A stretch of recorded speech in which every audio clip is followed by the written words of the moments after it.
প্রতি তিনার সাহাবাদের ভালোবাসা মহব্বত কিরকম তাদের ছিল।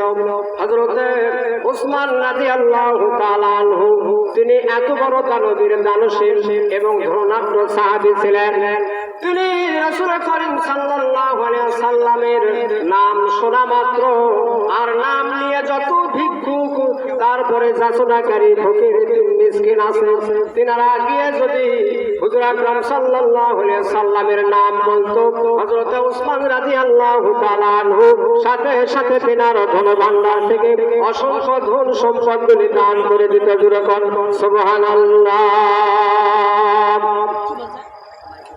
হযরত আলী রাদিয়াল্লাহু তাআলা আনহু